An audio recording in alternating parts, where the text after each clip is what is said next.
this part of resistance is not value neutral.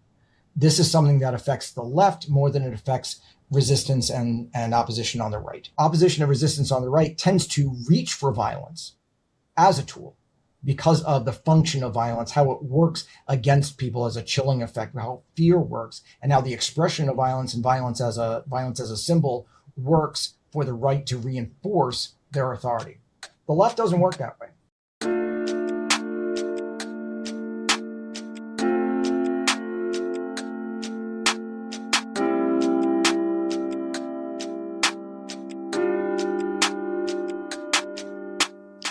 Welcome to Truth and Reckoning, a broadcast from CELDF. In this show, we'll learn from frontline organizers and communities fighting against environmental destruction. We'll explore different perspectives and innovative strategies for movement building, the potency and the potential of rights of nature, and effective action in defense of our communities. And we'll share inspiring stories of people working towards right relationship with the land and each other. Hi, I'm Ben Price, CELDF's Director of Education and Coordinator for CELDF's America 250, a Revolutionary Perspective project. Welcome to our podcast, This Revolutionary Moment, in conversation with Tad Stoermer. With me is my friend and colleague, Tish Odell. Tish is CELDF's Director of Consultation and our first line of contact with communities and resistors looking for guidance and strategies.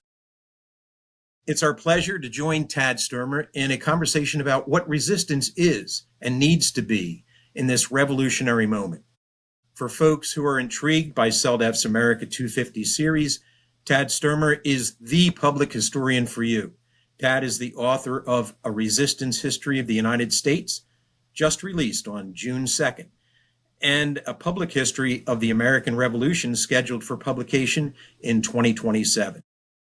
Tad is one of the most widely followed public historians in the world, reaching millions each month with his YouTube Resistance History Updates, Morning Reports, Constitutional Myths, Public History Practice, America 250, and Resistance History Playlists, to name a few. Tad's particularly known for his analysis of the American Revolution and the mythology that continues to shape how Americans misunderstand themselves.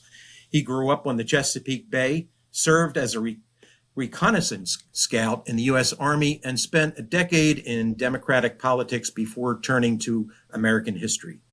An alumnus of Johns Hopkins, Harvard, and the University of Virginia, where he earned his PhD in history, Tad began his public history career at Colonial Williamsburg. He was a Graduate School of Arts and Sciences Fellow at Harvard and has held major fellowships at Brown, Yale, and Monticello. Tad currently teaches public history as a lecturer at Johns Hopkins, is a visiting scholar at the University of Southern Denmark, and is the film and digital media editor of the Public Historian Journal. Tad, a warm welcome. Thanks for being with us. It's a pleasure. Thank you very much. Yeah, I'm going to go ahead and just I just want to say, give you a little of my background. I'm here in Cleveland, Ohio, and Ben was actually my mentor. I didn't like history very much when I got into this work trying to stop a project in my community. Fracking was coming, and that's how I ran into CELDF. And it's interesting because I took my first democracy school back in 2012. And the reason I'm telling you is because I think maybe a lot of our listeners might be in the same position. And I know when they taught the part about the revolution, and Ben talked about the Constitutional Convention in 1787, and and he tells the story about the closed doors, right, and the blackened windows, and all, and not at all what I'd learned in school. I mean, I went, oh my God, we had a coup, and we didn't know it, and we weren't taught that. So this idea, I think, of unlearning before we can actually learn new ways and new ways of thinking is really something that I got out of it, and we talk about the idea that the system isn't broken, it's fixed to work exactly as it was set up to work, and that we're actually the ones that need to break it and create something different and better. Well, I don't need to be here. I mean, you just nailed it right there in 30 words. Quite nice. I can leave. Well, thanks to Ben and that I now like history better, so I really like enjoy your book, right? Um, which I might not have back in 2012, but no, I think I would have. Well, But and anyway, I I come to just this like actually from an environmental background too. I used to be the national communications director for the League of Conservation Voters. Oh, And wow. that's one of the Okay. things I in fact did when I was in politics, working with with the state LCVs and local LCVs in order to be able to work within grassroots organizing to engage in the democratic process. So I've got an idea what's wrestling behind the curtain here. well, yeah, it's like when you butt up against that idea that, oh, well, harm's coming, we can stop it, and then you realize the system doesn't let you stop Yep. it. So, And however we all do this. you wonder why you have to continue to fight the fight. Why Mhm. the same enemies continue to confront you, and why you're not having the kind of success that you deserve, even if you've checked all the boxes and you've crossed all the T's. And it's because of the structural issues that you just pointed out. Exactly. Yeah, I Yeah, think that, over the years, when we first started in 1995, we were very traditional kind of environmental organization. We'd assist communities to go into the hearings and to protest the permit being issued and point out the reasons why it shouldn't be and so forth. But by around 2001 or two, or actually 2000, we began to say, this is a waste of our time. We can even stop the permit temporarily, but there'll be a new application filed. Whatever the deficiencies of the application that we pointed out to stop it will have been plugged. The right forms and the traffic studies or whatever it was that needed to be accompanying their application that wasn't will have been settled, and they get their permit. I mean, the office was invited down to the White House. Al Gore was vice president at the time, and he was going to give us a little plaque for being just, great at, like over 80% wins on the permit blocking and all of that. And it was just embarrassing because we had to say, yeah, but all 80% of them were then approved afterwards. And so it's a systemic corruption. It's not a corruption of persons. It's But the but, law. but Ben, what you just pointed out is how American political culture functions. We are taught to go ahead and accept that award, reinforcing our role in our democracy and doing what it is that we need to do in order to push back abusive authority like that. We are told that fighting the good fight in that way, when we're just putting temporary roadblocks in front of the things, that's the happy warrior. That's what we need to be doing. And even though things continue to roll along as they have always rolled along, you're just expected to go ahead and get up there and file the next block. And then when that gets knocked down, file the next one. You are fighting the good fight then. Our culture rewards that kind of ongoing surrender to the broader system, because it makes you feel like you've participated in the democratic process. You've been heard, but the system worked on. right. Ongoing surrender. That's almost the language that we've used. I've called when they get a small concession, we're going to put in the data center, but we're going to give you a setback. Instead of 100 feet, it'll be 200 feet from and the you're supposed stream. to celebrate that. You're supposed to be happy with that. And they're going to shut down operations on Christmas Day. And that it was not only supposed to, but traditional environmental groups do celebrate that. And when I say, so you've agreed to terms of surrender, I see some of them get angry. Some of them say, so what else can we do? Yeah. There you go. That's the ones we want to talk with. Right. It's interesting because that whole idea of like language is so important too, and what they like teach us, and what is resistance. And so I know your followers, Tad, have heard you say many times one way that resistance doesn't equal protest, and that real resistance has to go further than expressing discontent or outrage, and a lot of us have lived that if we've gone further than just going to the hearing. But we often phrase it as the difference between a moment and a movement. And so I wanted to ask you this question, like, how do you actually define resistance? And to be clear, what is being resisted? And also, has your definition or beliefs evolved over the years? Because I also find with organizing that people have such a difficult time admitting that they may have changed or evolved in their way of thinking on topics. They get stuck. So open it up. Yeah, let's let's deal with that bundle. Like the first one in terms of what is resistance? Well, it's both. It's an act, it's a process, and it's a subject.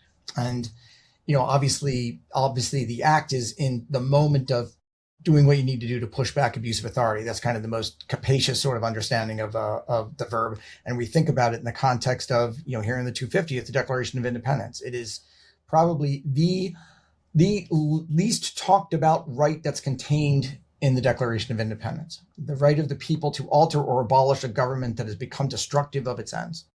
And that has been in the past, because of the way American political culture works, that has been conflated into the right of revolution, the right of rebellion, the right of overturning everything, rather than understanding what it means to, in fact, actively, through direct action,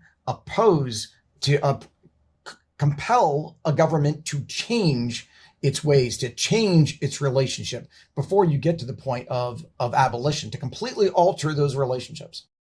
And that is sort of historically and sort of, in terms of the right of resistance, that's what that resistance means.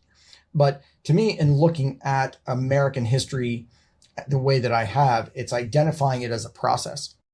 That how do you evolve from the point of identifying and articulating a grievance, operating through protest, through organizing to make sure that grievance is heard, and that it is, and we'll get to your other point, Tish, that you referred to before as well, in terms of, well, what work does a protest do? From there to organized opposition, and then from organized opposition, when that proves to be insufficient to affect the change that you want to see, to direct action, and direct action in the most kind of extreme forms of resistance, to in fact put direct pressure on and to coerce change. And so that in American history, it is a stage-based process. I don't want to rip out all the heart from it, because people have to do this, of course. But in understanding the function of protest and organizing opposition, moving up to direct action against resistance, and what each of those has to do historically, and then the other part of that is and what keeps that from happening, right? What keeps an opposition, it keeps a protest from organizing into an opposition. What are the countervailing forces against it? They're cultural, they're legal, they're constitutional, and to understand that as to understanding why protest and opposition has not succeeded in the way that it should, or the way it deserves to, as we talked about before in American history. And there are explanations to that. And then the other part is as a subject, right? Sort of understanding what people are doing, not just in the United States, but everywhere, in order to work within their contexts to affect change at scale, structural change, rather than just, as you pointed out with your process, rather than temporary reform, rather than holding patterns, right? Rather than rearguard actions. No, actually forcing structural reform when operating through the system has proved to be insufficient. And so to your question, Tish, about has it changed over time? Hell yeah, Tish, it's changed over time.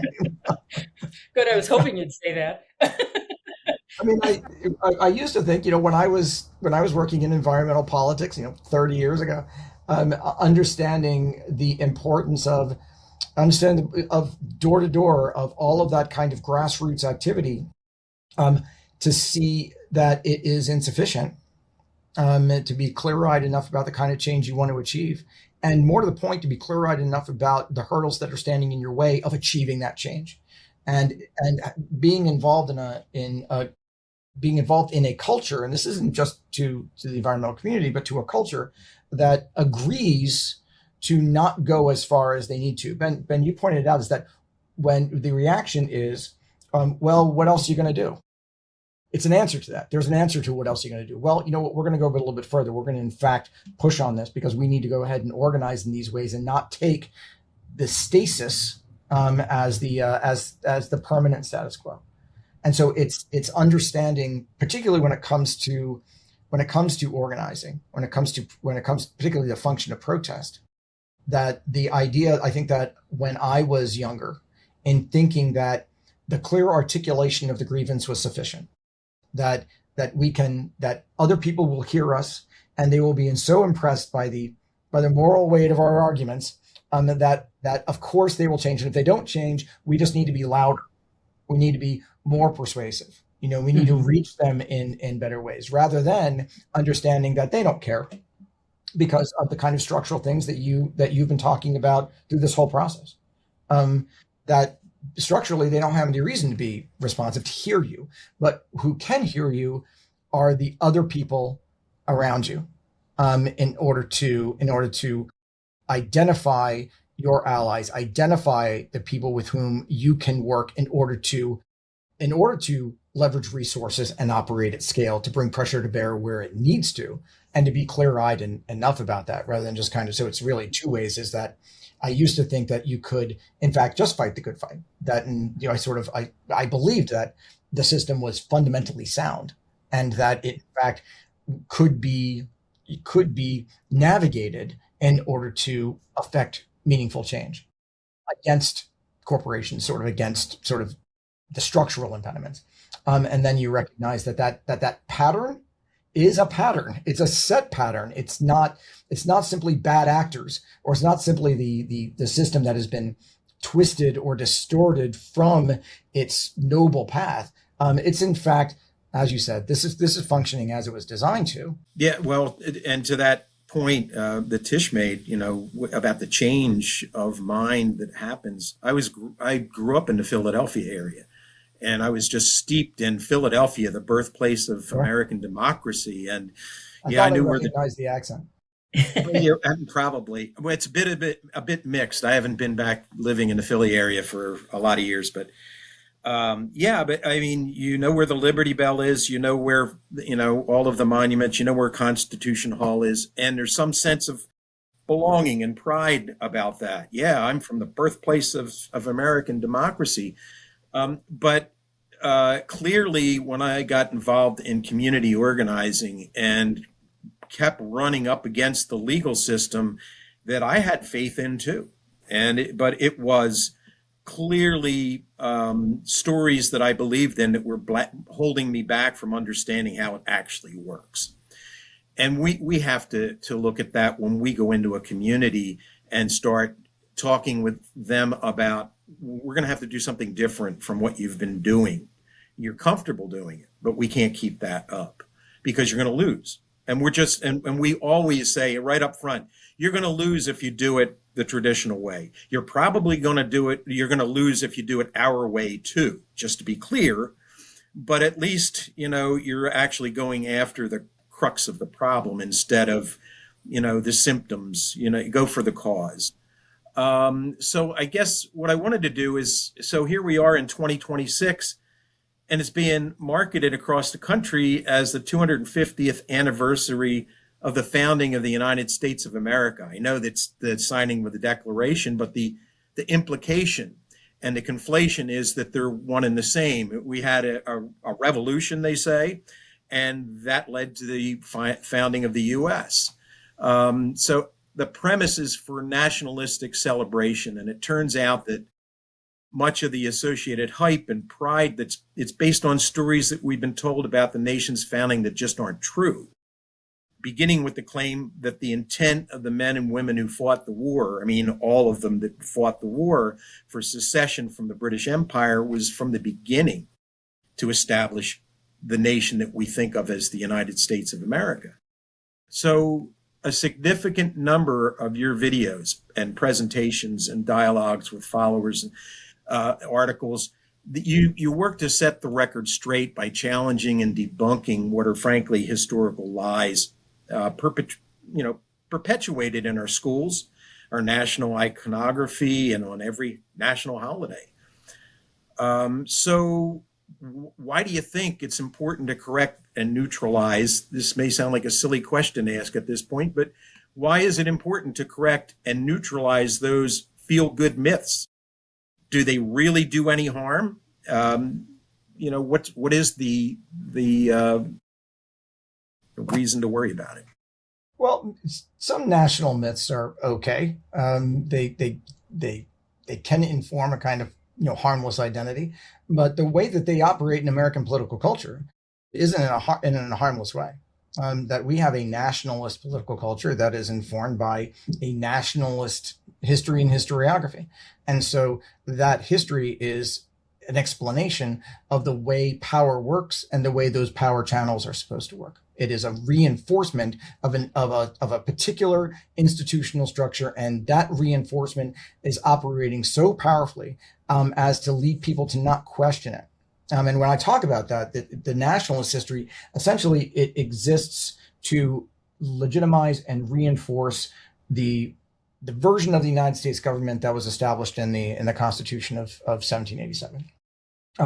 And even to diminish the structural changes that were made as a result of the 13th, 14th, and 15th Amendment, but to celebrate that one as the through line in American history, and with such reverence that questioning it is considered to be not just absurd, but it's anti-American, it's unpatriotic. You're a traitor if you really talk about ripping apart the Constitution.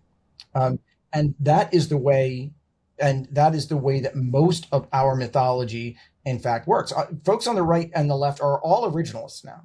Everybody refers to what Thomas Jefferson thought, or James Madison thought, or Alexander Hamilton thought, or what John Adams might have said, and refer to that as somehow being controlling on the way we interpret things in 2026.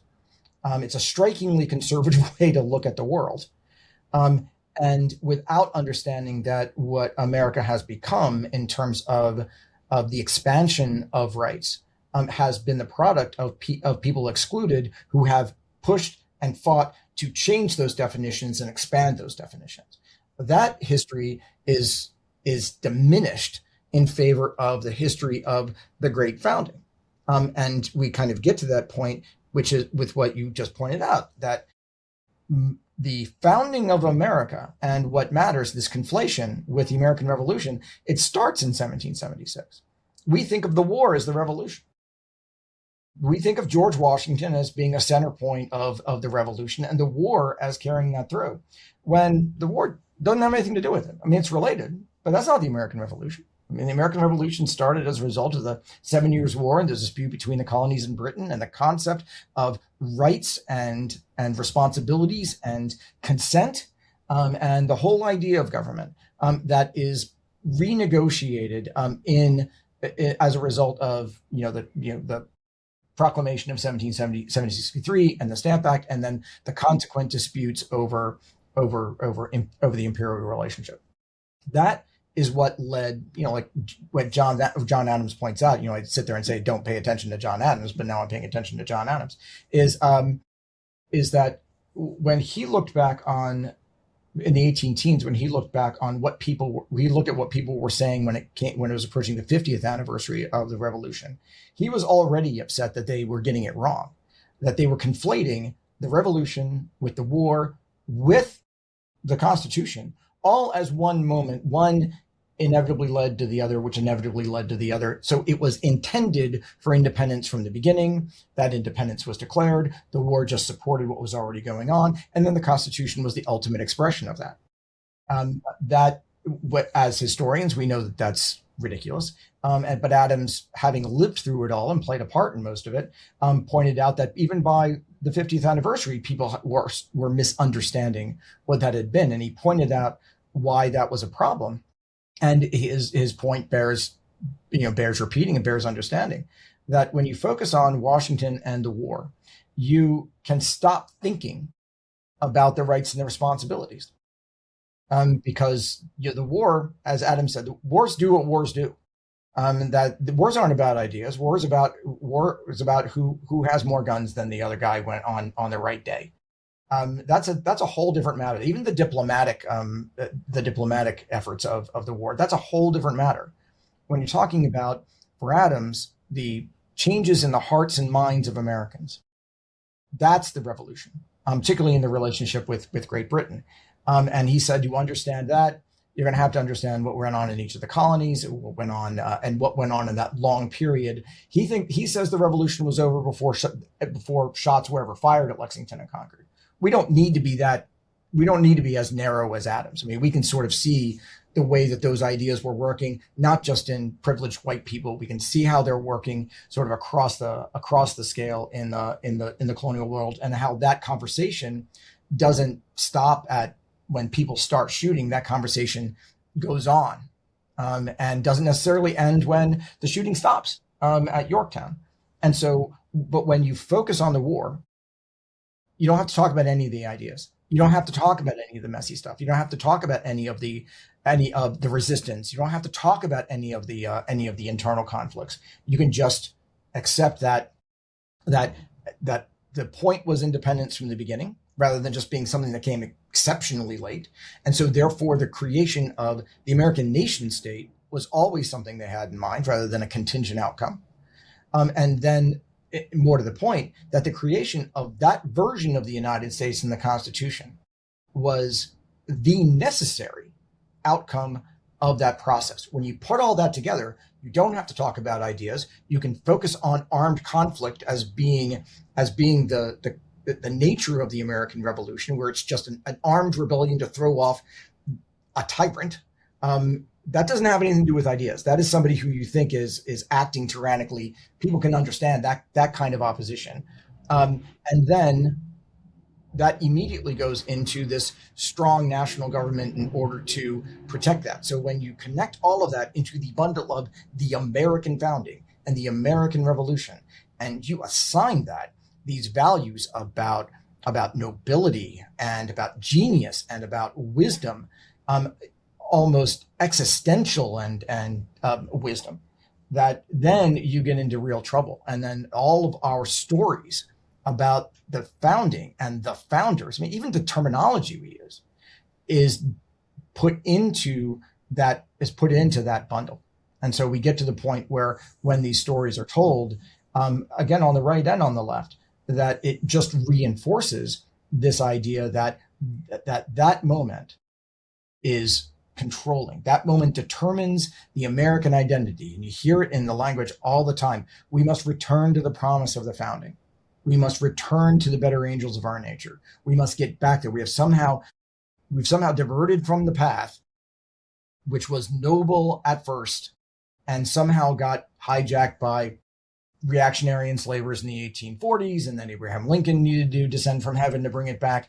Or today, if you listen to Clarence Thomas, it's the progressive left. But either way, it is understanding that founding is, we can't treat it as it was, and in not treating it as it was, we can't get at the ideas.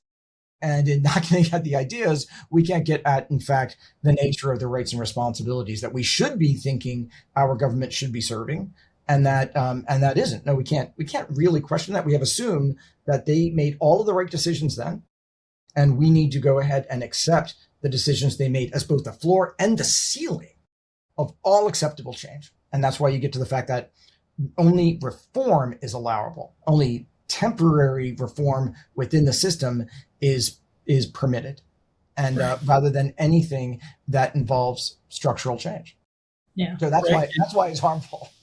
So just spinning off of that a little bit, there's a short window of history that doesn't come with the rest of the story, with the founding fathers and that kind of language. And when I think about, okay, so the Articles of Confederation, not the greatest piece of democratic literature I've ever read, but it's certainly better than anything that came before. But then, I mean, in terms of where these people have lived and what kind of rules they've had, but then they also They did what they were designed to do. I'm sorry? They did what they were designed to do. Right, but I think that what we get is the language of the Declaration, and people say, "Oh, there's some inspiring language in there, some phrases that sound really great," but there's never really, or there's seldom any indication of how that might have been played out in real, the empirical world, and yet we have something like the Pennsylvania 1776 Constitution that did not have a governor that could veto the legislature, the representatives of the people, It was a committee of 10 people from the different counties of the state. They didn't have a Supreme Court. They had a council of censors, citizens elected from their local areas that would come together. Okay, it was only every 7 years, but it was like, well, we're going to judge whether or not the legislature and the executive committee has been doing what the Constitution told them to do. And if not, we're going to tell them, sorry, that's no good, that law's no good, and we need to have a constitutional amendment to fix stuff. I mean, those kinds of things were there, and they, of course, they're damned by history. They didn't work. They were just way too democratic. They were, it was mob rule, all of that stuff. I mean, that's the language you get. Yeah, that's the language of the nationalists who want to shut it all down. It's the same thing that they hurl at the Articles of Confederation. The Articles of Confederation, like I said, they were doing what they were designed to do. It was a limited tool. It wasn't that the Articles of Confederation failed. It's that they weren't doing what the nationalists wanted to do. They weren't doing what Alexander Hamilton and his focus on money wanted to do. And so, right. with the locus of power in the states. And within that, because they hadn't yet gotten around to deciding that they were going to ban debtor relief and ban the issuance of paper money, that the locus of power in the states, and then even within the states, locally within those states, that kind of small d democratic presence was real. It wasn't perfect, but they were still working it out. I mean, they had only been independent states since 1776. And while there were certainly problems, they just weren't doing what the nationalists, what the corporatists wanted it to do. There was no groundswell of support for a constitution, for a federal government. That's why the Annapolis Convention failed miserably. They didn't put any kind of impetus to putting together a national government until Daniel Shays and a democratic power scared them. And to understand the way that when we talk about the Articles, which is exactly the way that they talk about the Pennsylvania Constitution, your new video on that's fantastic. I just finished watching it. That is the language of the Federalists, of the Nationalists, for why it needed to be shut down in favor of the more robust kind of robust in a sense of exercising that kind of centralized, consolidated power. That's not the only way to look at it. And it wasn't the only way to look at it at the time. Right. It was looking at things through the lens of the Declaration of Independence. People didn't look at it through that lens at the time. And they didn't look at the Articles through that lens at the time. They didn't look at the Pennsylvania Constitution through that lens at the time. They had this moment. I'm not going to say it's rosy because it was problematic in different states, but where there are these experiments with what they're doing with each of the state constitutions. Somewhat more interesting and more democratic in the North, much more exclusionary and much more reflective of the structure of government they just left in the South. But you see in those constitutions a much more interesting discussion about the relationship of government to governed that is a result of independence and kind of these little, I don't want to be too grand and call them these little, laboratories of liberty. That's overstating it. But it is interesting that they are thinking in different ways about how that power should be organized. And I think probably the best example is the one that you cite is in Pennsylvania. Which some other states copied, like. How does that be consolidated into a story that suppresses those discussions? Right, Yeah. right. So does it make sense to bring those stories back up to make them live again? Yeah. Yeah, I always tell people in the communities we're organizing with, that it's like the system doesn't want you to do. They want you to go to them, right? The higher ups, right? With the authority and the power. And they don't want you talking to your neighbors in your community and sharing that's scarier to them. Yep, absolutely. It's Daniel Shays all over again, right? The ghost of Daniel Shays is alive and well. The last thing they want is for committed people to talk to one another because they might get ideas. Exactly. That's what I always tell them. So when you go around to petitioning, it's not that they're going to maybe put your proposed law on the ballot or they're going to put it on the ballot for you. But every petition signature you get, you're sharing that idea with that person. I want to get back to the, because we're talking a lot of our listeners know some of, have bumped up against that wall we talked about. And so they're very interested. A lot of them now is like, well, how do we resist? Right. And I know in your book, you talked about that campaigns are typically interrupted. And I think, we've seen some of that there's several places where that happens.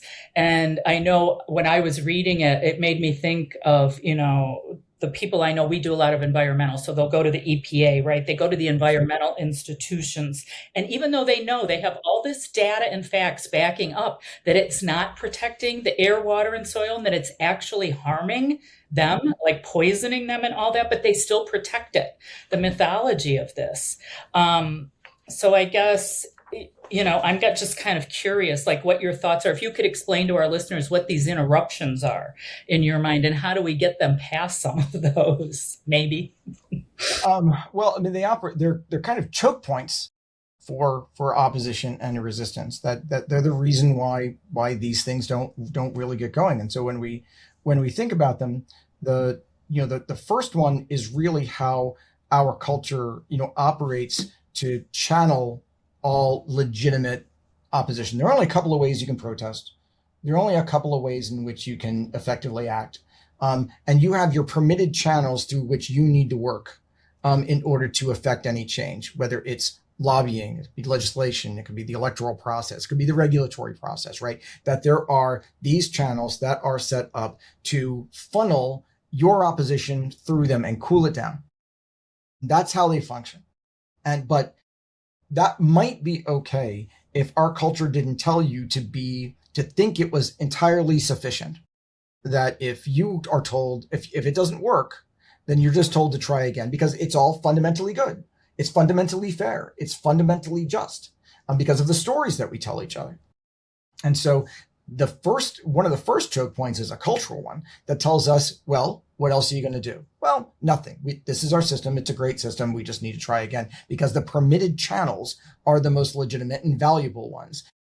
And certainly compared to an unthinkable, any set of alternatives, rather than in fact engaging in more, if you want to stop a plant, start chaining yourself to a tree, right? To a fence. That, while it might be acceptable in some circles, it is for most people, that's going a little too far. But that is because of our cultural norms. That's got nothing to do with whether or not it's the right thing to do or whether it's effective. You need to go ahead and go through the permitted channels, and because our permitted channels are so sanctified, that's where the first round of effective opposition kind of goes to die. And so when we think about the way that resistance can escalate into organized opposition, and you start leveraging your resources to try to operate at scale, then there are legal choke points, but there are constitutional choke points.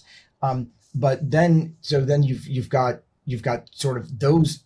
You get up to essentially the point at which you need to break the law. If you want to do the right thing, if you want to engage in direct action, and that law can be, that can be private, that can be trespassing law, right? That the way that our law is constructed, and our cultural reverence for that law means that interrupts most people who in fact want to engage in organized opposition. If you want to go ahead and put yourself, and we've seen this language and heard this language so much over the last year, you have to respect law and order. You have to respect the security forces. You have to respect the police. You have to respect ICE. You have to respect them. Why do you have to respect them? If they are engaged in immoral activities that run against our concept of justice, you are expected to privilege their abuse of authority, their abuse of their authority, rather than our principles of justice. Why? Because because the law privileges that idea, and because our culture reinforces the privilege. And so you are seen as not just being a criminal, you're seen as being an extremist. You're seen as being a radical, a terrorist. A terrorist. The language follows very, very quickly. And it's the kind of discussion that I have all the time, where people ask if whether or not I'm advocating for violence, right? There's a Oh, we get that that, too. Yeah. that's well, exactly, and that's the next choke point. So the first one, that second one's a legal choke point. But if the abuse of authority continues, then you've got to take the hit and decide you're going to go beyond that. So that's what that's what collective resources are, right? Is that making sure that people have bail money, making sure that people have lawyers, making sure that you've got that sort of community support in order to navigate that part of the system, because you know that it needs to happen. And that's something that happened. It's fantastic in looking at it. It happened at scale in the 1840s and 1850s with vigilance committees and others. They weren't just moving enslaved people from working with the Underground Railroad to move enslaved people from slavery to freedom. They were raising money to go into courts, to get people out, to represent them in front of the courts. They were engaged in all of this stuff to throw wrenches into that enforcement mechanism of unjust. Mm-hmm.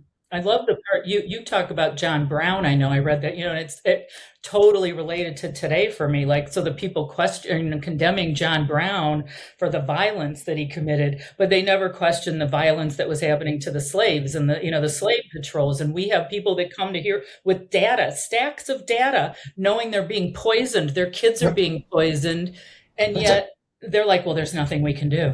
Yeah, and that's it. So when you look at, and that's the discussion of violence, right? So, and that's the last choke point, right? Is that because it's not about violence, it's about direct action, whatever it takes. And that was the toughest chapter to write, in trying to come to terms with that in a way that made sense based upon the experience of these people, rather than just talking about it in an academic philosophical sense.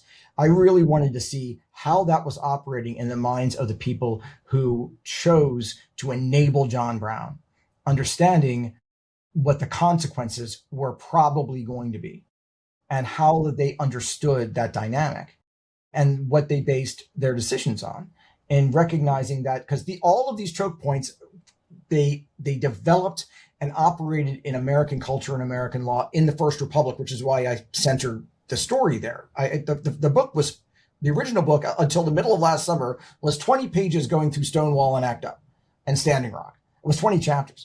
And then when I thought more hard about it in terms of the function of American resistance, the nature and scope of it, what are its components? What are all the parts of the dynamic? It all emerges in that first 80 years. So we can see the way all opposition and resistance operates after that within the context that established.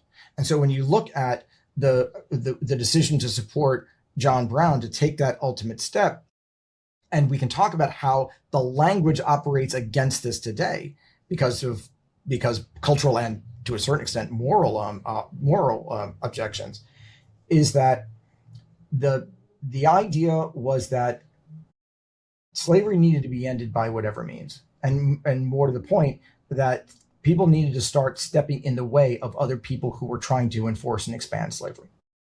The goal wasn't necessarily, we can talk about what John Brown was thinking at a given time, but as far as the people who chose to enable John Brown, the six that I focus on in New England, that they had to come to grips with the idea that action was absolutely necessary, that in fact disruption was necessary, that interruption was necessary. That is not choosing violence as a goal. None of them chose violence and destruction as a goal. What they accepted was that as a possible, even probable consequence. But what they had to do is understand the range of consequences of their direct action. And it's a lesson that is very interesting because it operates, this part of resistance is not value neutral. This is something that affects the left more than it affects resistance and opposition on the right.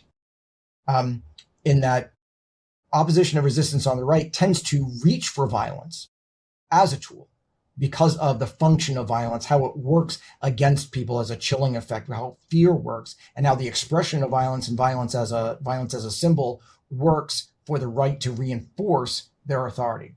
The left doesn't work that way, because the left understands. I know I'm treating this as a broad brush, but this is the way it tends, understands that it's a losing proposition on the left, because the right normally holds the tools of abuse and authority, that it can do more harm than good. And there's plenty of evidence that that's the case. When the kind of goals that I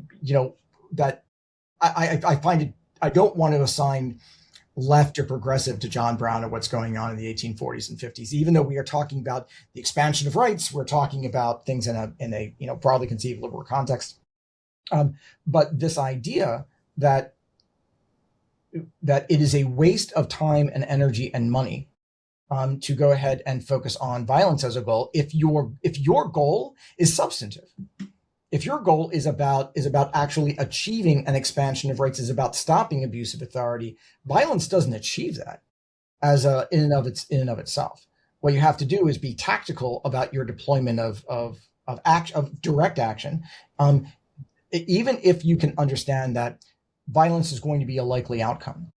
It can never be the goal because it's counterproductive. It's dumb resistance. It doesn't achieve your goals. Because as they understood that if you just went ahead and went in the direction of Nat Turner, what happened to you is what happened to Nat Turner. And that's kind of the tactical choices that John Brown made. John Brown didn't go to Harper's Ferry because he was intent on killing as many people as possible. That's the outcome. But the goal is to be disruptive enough that you're able to go ahead and identify where the weak points are in the system and exploit it in order to disrupt it. That is the goal of most of that kind of resistance. But what happens is that because of our cultural choke points, the right and to a large extent the comfortable middle will immediately see that and reduce that to violence. And there is a major chilling effect that all you want is fear. It happened in the 1850s to what the Sikhs were doing. Every time that they bought guns to send to Kansas, there's already violence. There's violence in the enslaver state. There's violence in the enslaver's abuse, and there is violence going on. Outbreak of war in Kansas in order to go ahead and expand the enslaver's influence. That's already there. But yet the hurdle that the Sikhs were running into are people in Massachusetts telling them that they won't support that effort because that's supporting violence. Mm-hmm. That's absurd. And that's kind of what they understood, is they were able to see through the deployment of that language that operates intentionally as a chilling effect on opposition because it raises the specter of fear, and there is no more powerful effort in that than making people afraid, and that's the most powerful tool that abusive authorities have, is the ability to instill fear, and that's kind of what happened in the 1850s. But you can see the people who recognized that what was going on, who recognized it, Thomas Wentworth Higginson and Henry David Thoreau, who recognized that was a smokescreen, a bait that they couldn't take, that they had to continue to focus on the fact that you have to first take your heel off of the throat of the oppressed and your role in that. That's Thoreau's language. And understand what in fact is functionally going on that is keeping that oppressive authority in place, and the tools that other people are doing to insulate that.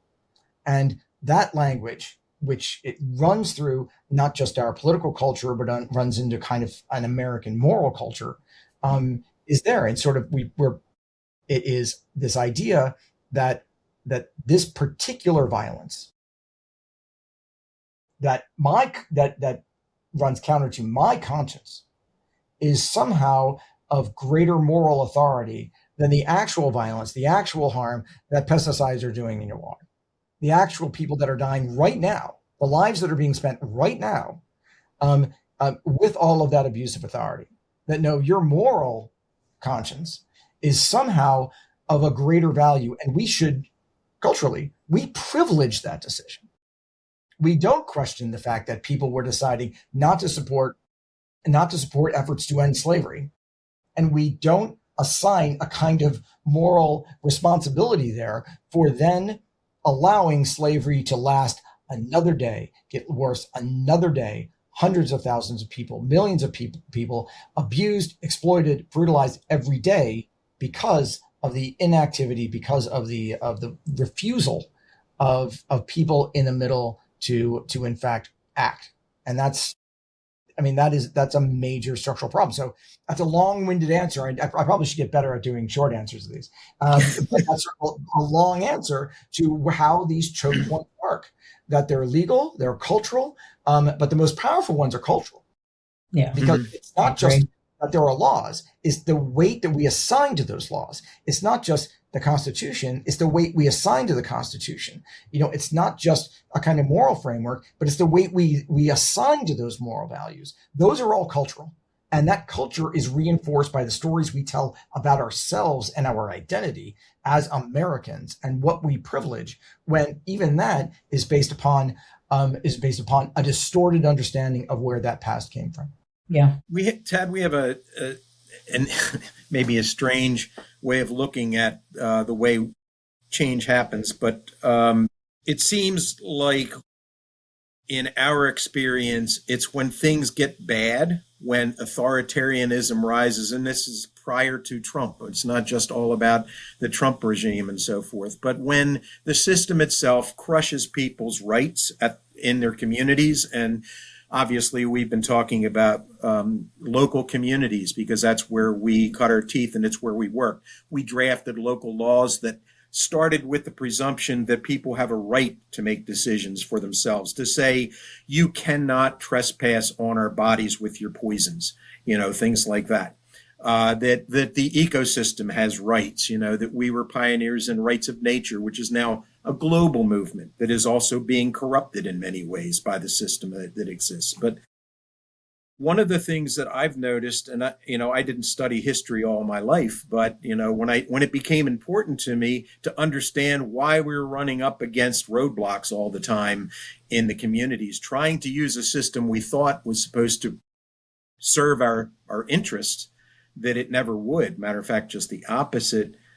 It became clear that something big had to change. And, testing that system with local laws that directly challenged Supreme Court decisions, that corporations are legal persons with Bill of Rights protections and so forth. We did those things.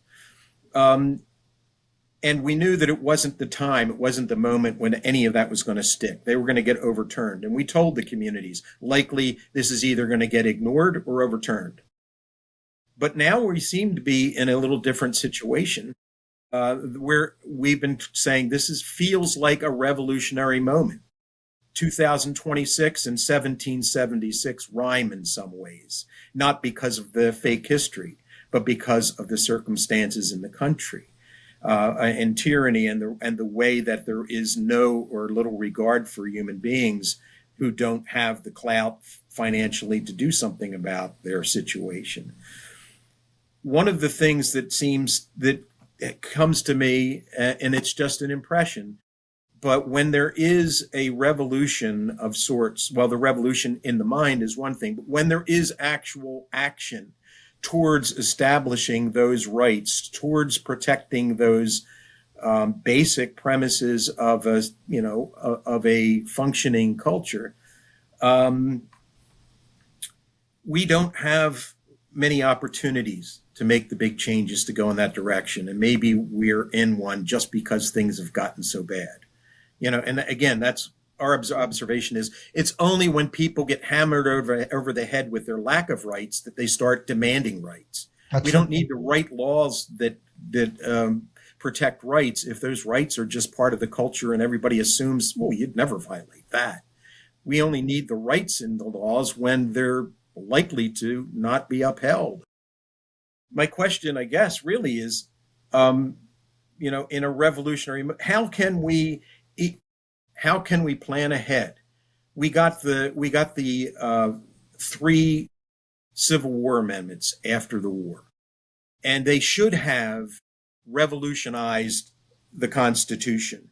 and in 1883 and in 1886 and all of the Supreme Court decisions that wiped it out and said, no, these rights in the Bill of Rights are only as against the federal government. Oh, yeah, then the 14th Amendment changed it to state governments too, all of those things. But you still got a corporation is a private actor, even though it's chartered by the state, even though it's licensed by the state, even though it's permitted to do the things that it wants to do by the state that harm people in their communities. It's a private actor and therefore cannot, according to the court, in the civil rights cases of 1883, they cannot violate your rights. It's impossible. It's not what rights are all about. What can anyone trying to make these revolutionary changes do to prepare to teach the next because we're not going to live forever, and the next generation's not going to remember the things we went through or the things we learned. How can we preserve for them the notion that they're going to take it away from you as soon as we're gone? If we can get to that point. Yeah. I mean, you got to clearly identify the structural issue that's going on. People don't see it. And then you refer to the 13th, 14th, and 15th Amendments. That's a great example to look at. The idea that you could enact legal change, you could enact judicial change. They restructured the federal judiciary. You could enact fundamental, transformative constitutional change. There are other structures that are still at work, still in place, that you can't get to, that are still operating. That are social, that are cultural, that are corporate, to people to understand, in fact, how their society is in fact working around them, and not in a conspiratorial way. This is in fact how it is working, and when you see it, you can identify it. And when you can identify it, you can do something about it. But I think that to prepare for that is to make sure that people, in fact, have a clear understanding, a clear resource for understanding how those structures are working in their lives. And they're not, but what I want to be very clear about, I mean, I fail, but I try to be as clear as possible about this in the book, is that structures don't do anything on their own. That people make up these corporations, people make up these structures, people are making these decisions to understand exactly why those people are working with. Obviously, those systems, those structures enable those people to make the decisions they're making. But we have to understand that we have to focus on those people who are doing it too. And so, because I think that we can get a bit caught up in these abstractions and instruments and mechanisms. I know I do all the time. But to back off of that and say, well, hold on, they don't in fact move on their own. You got to have people who are moving them. And we need to understand that dynamic. And to continue to point to the people who are doing this, the people who are acting in this way, and what are their motivations. Because it's so much more effective to be able to point to person A, B, and C and talk about their position, talk about their motivation, talk about how they got to where they were and why they're doing what they're doing, to understand that as being a focus of change, why they got there, because that speaks to structures too. What enables them, what supports them, what provides their kind of mindset, rather than and making sure you're combining that with an idea about how these structures operate within one another. And that's the frustration of the radical Republicans, is that they couldn't abolish the enslaver mindset. They couldn't abolish the enslaver mindset. They could end slavery. They don't end enslavers. They don't end the enslaver mindset in financial networks in the South. They don't end the enslaver mindset in the legal networks in the South. They don't end the enslaver mindset. You can't abolish the enslaver. You can only abolish slavery. Even though they tried to. They had plans about how you were going to reorganize socioeconomically the broader South and empower freed Black people. But they couldn't get to that point. It's a wonderful way to understand, and Charles Sumner was able to lay this out in a number of ways. It was a very sophisticated understanding of the socioeconomic dynamics of the South and what fundamental transformation of that towards a democratic end would require beyond the constitutional change and the judicial change and the legal change. Because without that fundamental root and branch approach to changing economic conditions, which led to changing social conditions, you were not going to be able to change mindsets. And so I think So I think by understanding how that works, we can sort of see how people are acting within these systems today. And you can prepare other people for action and other people for what's coming by helping them identify, in fact, where the problems are, rather than the smoke screen that establishment folks continue to throw at you. That continue to go ahead and misdirect to say, okay, well, it's really just about the next election. We have a couple of bad actors in office. If we just get rid of them and you get us, the morally valuable people, if you get us in charge, everything will be better. It will go back to normal. It will go back to the same kind of process that you've been fighting. These are structural problems that we have, and then we're going to require structural changes. But structural changes require the people to actually make it happen and move forward with it.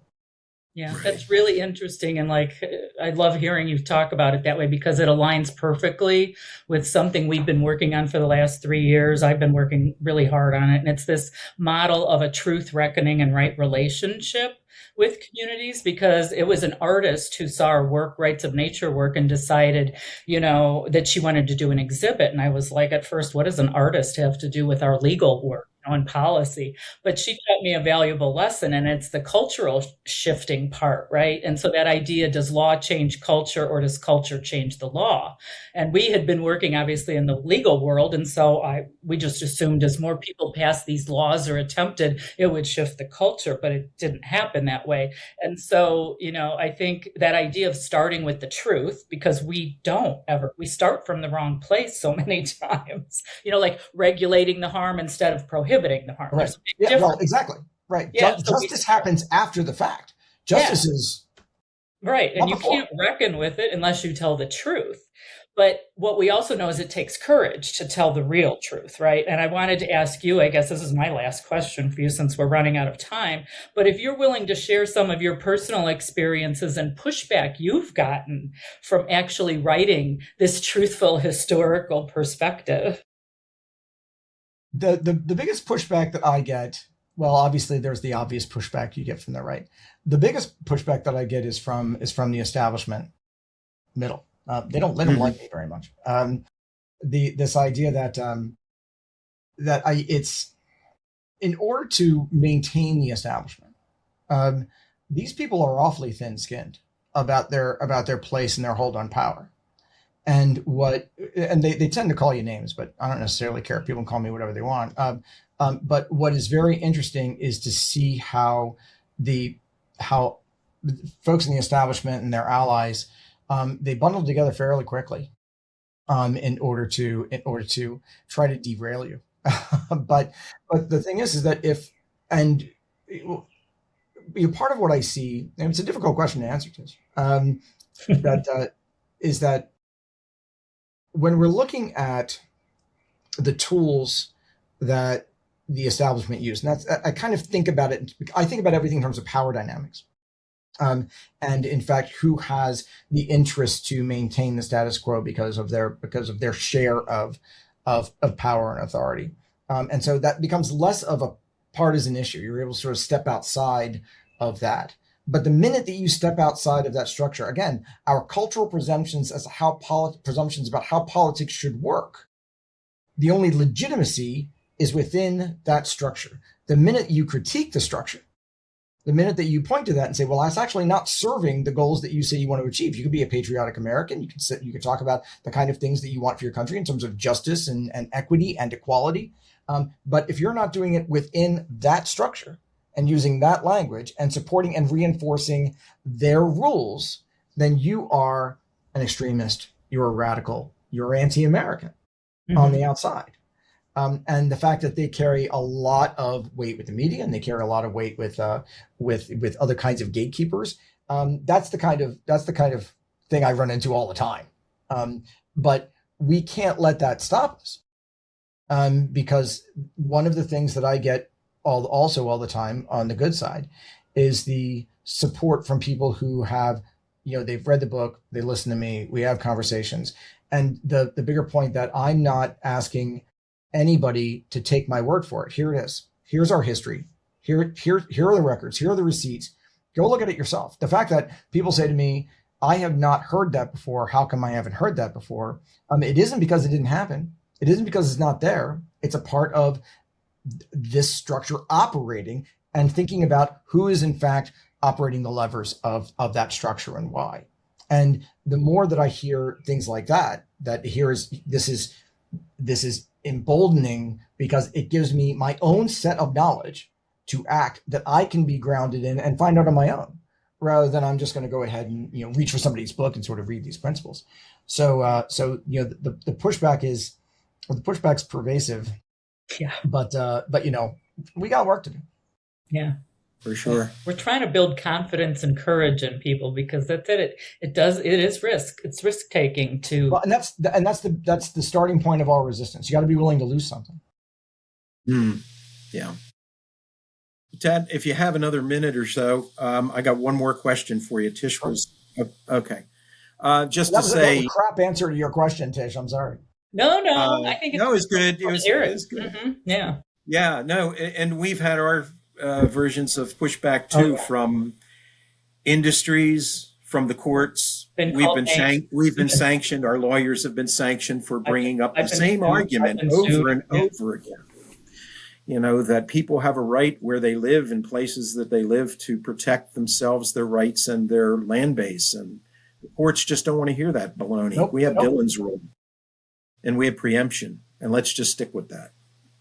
But so one of the things that we've talked a good bit about with some of the interviews we've done with Native people, Native Hawaiian and Native American, North American, and so forth, is, what does this all mean for them? What does it mean for descendants of enslaved people?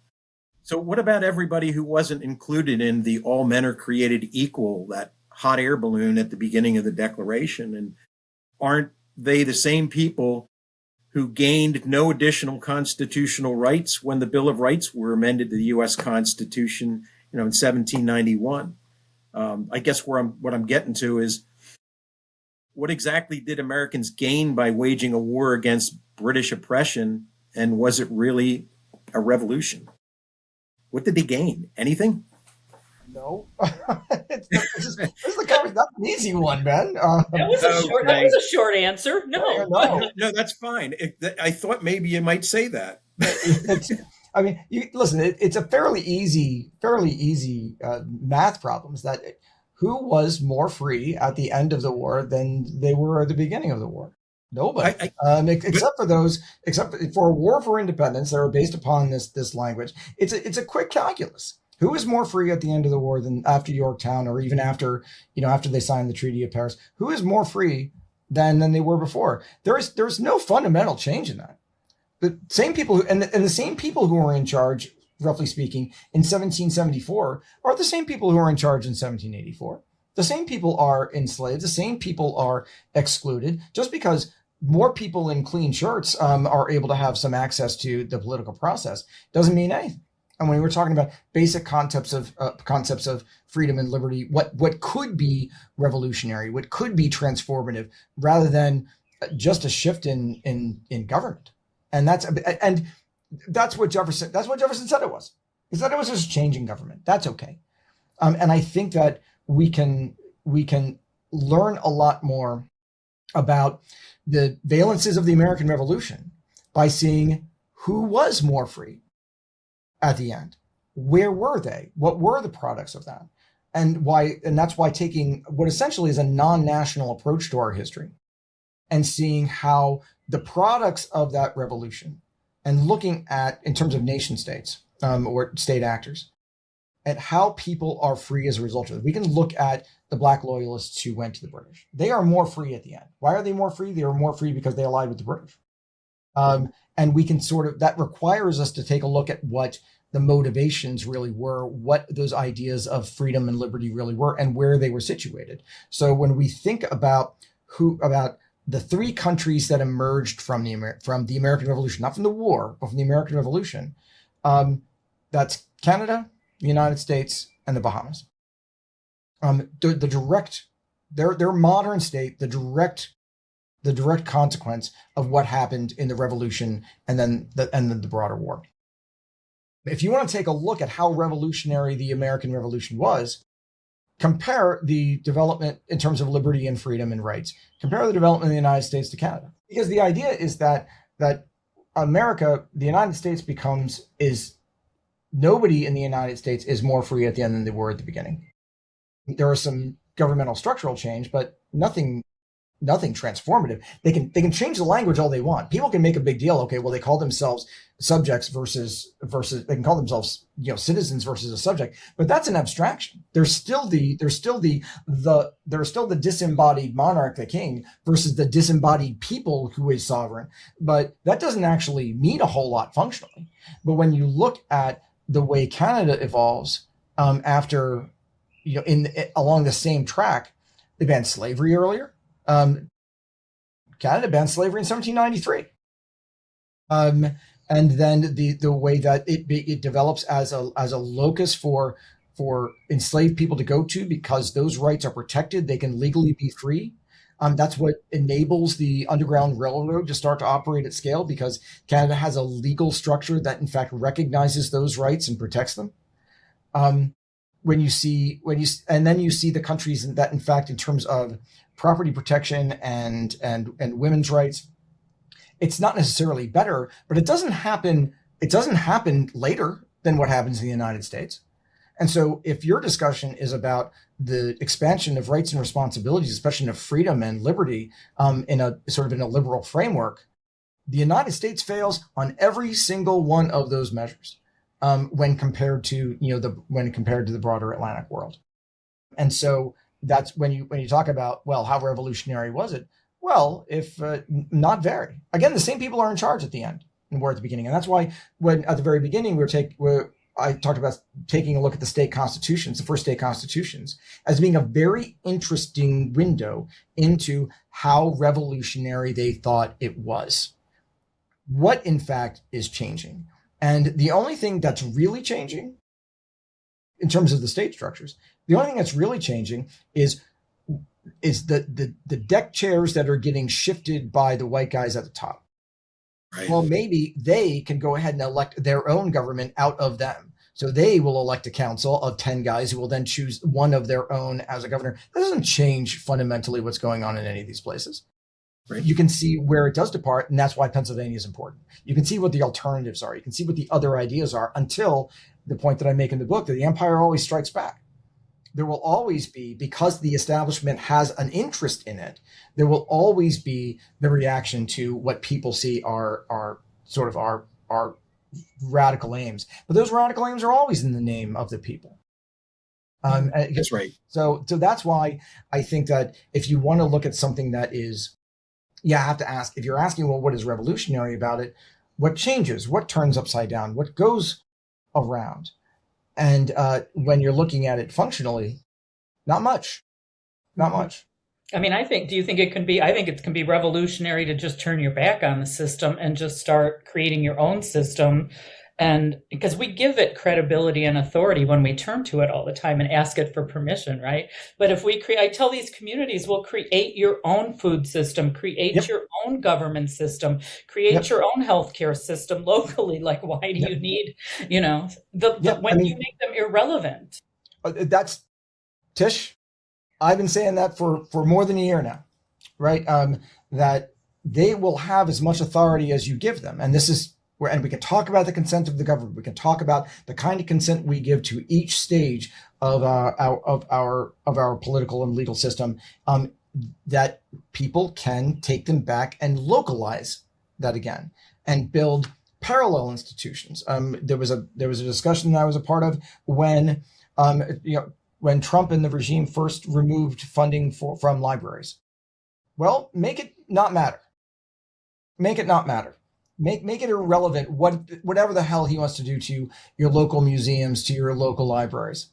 This is something that can be solved as a community and build, as every single effective resistance operation in the world is done, build parallel institutions. When the institutions that are established to serve you aren't serving you, they're serving other ends, or at least not serving your own, you need to go ahead and form those that will. You can withdraw the consent from one and you can apply it to the other, make them irrelevant, make them immaterial. Mm-hmm. They can pass whatever laws that they want. They can go ahead and pass whatever regulations they want. They can sign whatever executive orders that they want.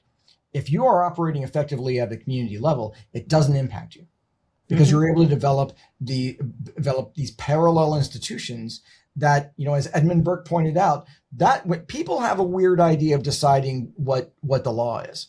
And they will decide that based upon what in fact is serving their ends.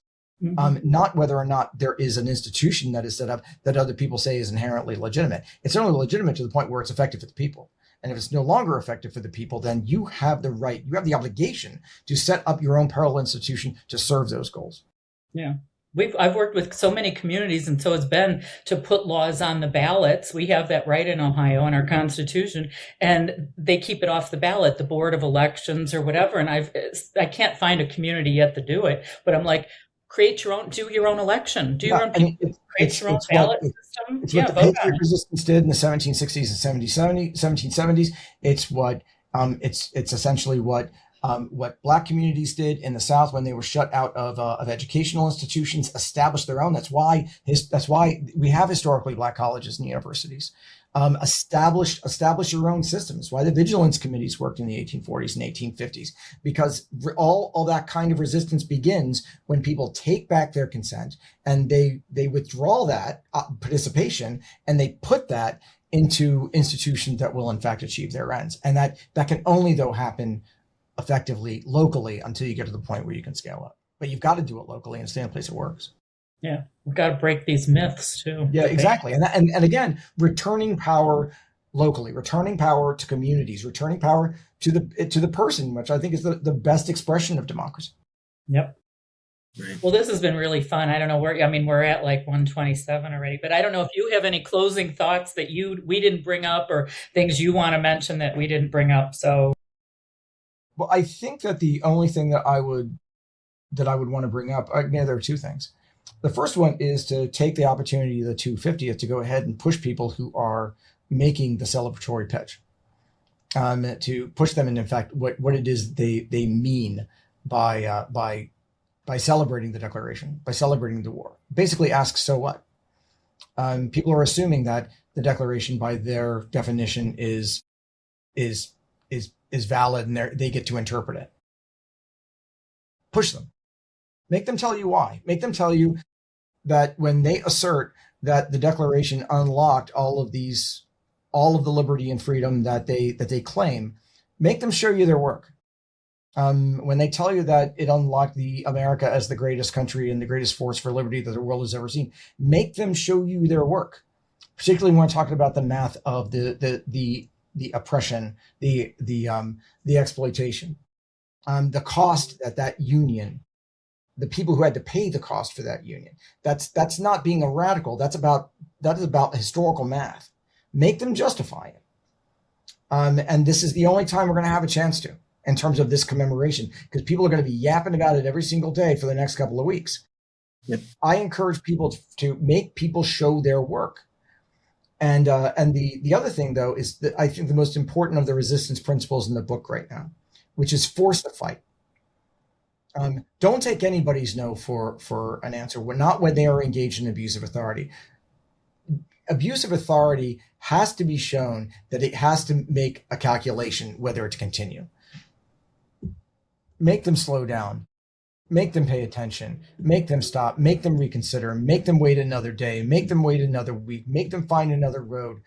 Make them call up 10, 15, 20 more guys out of their bed. Make them, slow them. Don't force the fight wherever you go. Don't think that because you can't accomplish something huge, then you can't do anything at all. Every little bit helps when we're talking about an authority that is this abusive at this kind of scale. Every time you slow them, every time you make them expend resources, they have to recalculate whether it's worth it. And if more people do that, then that recalculation starts spinning and they start slowing down. It's what Thoreau called the friction in the machine. You start to be that friction. The more friction there is, that machine might stop and break. And that's what I think people need to keep in mind today, because I think that it seems sometimes that it's such a big problem that it might be too much to deal with. Not when you break it down. Not when you break it down to what you can do locally. No, I appreciate that. That's perfect. And just so you know, we've used the Declaration of Independence in a lot of our court cases that we've had in our briefs and bring it up. And it's really interesting because the judges either ignore it completely. The right to local self-government is usually there you go, right?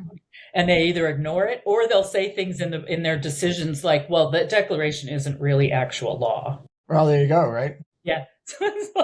And yet we're celebrating it this year. Like, I would love to get that out to people. It's controlling. So I don't know what you mean by the law. Not codified. That's it. It's got to be codified. Well, thank you. Right. Yeah. So anyway, it still governs, and that's different. Exactly. Yeah. No. Well, thank you. We really appreciate this. And thank you, Ben. And we're going to put the link. I don't know if there's any other links you want us to share at the bottom of, when we post it on YouTube and Substack, our Truth and Reckoning podcast and all that. Is besides the book, is there anything else you want us to share? There are my socials, but whatever. Okay. Okay. It's been really a treat to talk with you, Tad. Thanks a lot. You're very kind, Ben. I went on a little bit longer in some of these in some of these answers than I should have, but it's late here. So thank you for your patience. Tish would tell you that I could probably take you in a longevity. We'll have to try again. I was already thinking of that. Like, let's have a contest and see who can go longer with the question. No, I'm kidding. We'll start earlier. We can keep going. Yeah. Right.